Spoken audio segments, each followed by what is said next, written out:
फुलगुरि बिसिडिसिनि मासिगिरिनि सायाव रां दाबिनायनि गोख्रों अजद। मासिनिफ्राय बोख्लायनायनि दाबि खालामदों बिसिडिसिनि सोद्रोमाफोरा।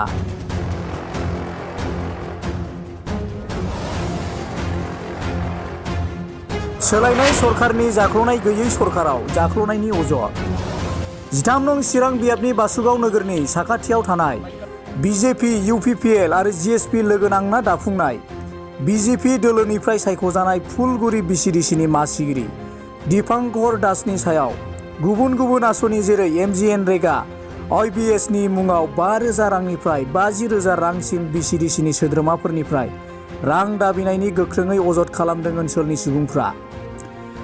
दिनै बिसिडिसिनि लांगोनायाव फुंनि 10 रिंगानिफ्राय 1 रिंगासिम धरना हाबाफारि लानानै मासिगिरि दीपांकर दासखौ बोख्लायनो दाबि दिखांदों। बेबादि गोबां रां दाबिना जानायनि जाहोनाव बिसिडिसिनि सोद्रोमाफ्रा खामानि मावनायाव गोबां हेंथा सोमजिदों। बेनिखायनो दीपांकर दास मासिगिरिखौ नाङा होननानै दाबि खालामदों रायजोआ। बेराफारसेथिं बिसिडिसिनि मासिगिरिफोर फोरमायनाय बायदिब्ला दोलोनि जिल्ला थाखोसिम जिल्ला बेंगिरि आरो बिटिसिनि मावफुं सोद्रोमानो फोरमायनाय हरसेयावबो बेबादि गोबां रां दाबिनायनि जाहोनाव बिसिडिसिनि सोद्रोमाफ्रा खामानि मावनायाव गोबां हेंथा सोमजिदों। बेनिखायनो दीपांकर दास मासिगिरिखौ नाङा होननानै दाबि खालामदों रायजोआ। बेराफारसेथिं बिसिडिसिनि मासिगिरिफोर फोरमायनाय बादिब्ला दोलोनि जिल्ला थाखोसिम जिल्ला बेंगिरि आरो बिटिसिनि मावफुं सोद्रोमानो फोरमाय हरसेयावबो जेबो राहा लामा लायाखै होननानै फोरमायदों ओनसोलनि सुबुंफोरा।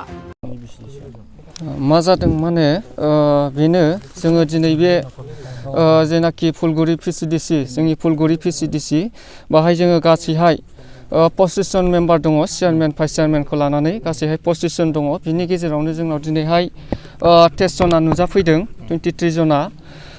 दा बाहाय बे मेम्बारफोरनि गेजेराव जोङो जिहेतु दानि जेनाखि बिटिआर सरकार बेखौ बिजेपि, एजिपि, इउपिपिएल आरो जिएसपि जथायै जिहेतु सलायदों हिसाबै दा जोंनि पिसिडिसियावबो जोङो गासै मेम्बारफोरखौ लानानै एजिपिनि, बिजेपिनि, जिएसपिनि आरो इउपिपिएलनि गासैखौबो लानानै जोङो गासै 25 जन मेम्बारा बाहाय नुजाथिफैदों।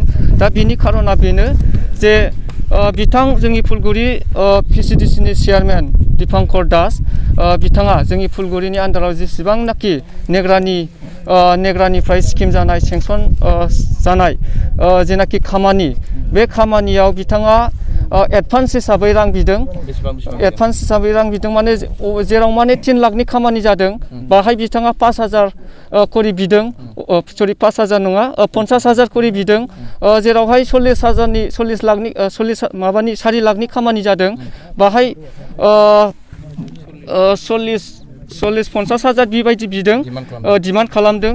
दा साफ्रोमबो मेम्बारफ्रा बिनि थाखायनो मोनसे गिखांनाय फैदों जे जोङो 4 लाखनि खामानियाव बिथांनोनो जुदि 50,000 होनांगौ जायोबा, 60,000 होनांगौ जायोबा जोङो बाखि खामानिखौ मारै मावनो, माजों दिखोनो गामिनिफ्राय मेम्बारफोरनिफ्राय बिदों।